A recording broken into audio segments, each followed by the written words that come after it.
Un'interessante iniziativa oggi qui al Foderà organizzata dal Lions su quale problematica? Ma guardi, questo rappresenta sicuramente un importante momento di educazione alla salute per i ragazzi di questa scuola, che è stato voluto fortemente dai Lions nell'ambito di quello che è il progetto nazionale Martina.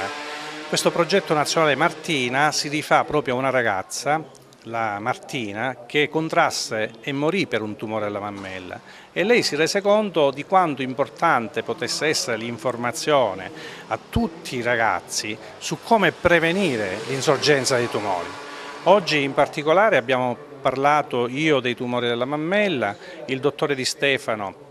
dei tumori della pelle e poi c'è stata anche la dottoressa Bosco che ha fatto un accenno a quella che è la vaccinazione con antipapillomavirus per la prevenzione dei tumori del collo dell'utero. Per quanto riguarda i tumori della mammella, mi è piaciuto sottolineare a questi ragazzi quello che è il concetto di Breast Unit. Cos'è la Breast Unit? Perché è giusto che i ragazzi e la popolazione sappia che un tumore della mammella può essere curato meglio se si uniscono le diverse professionalità, se si uniscono insieme i diversi specialisti di branche differenti, il chirurgo, l'oncologo, il radiologo, il radioterapista, il medico nucleare, ma tutti i professionisti che hanno una particolare esperienza nella cura dei tumori della mammella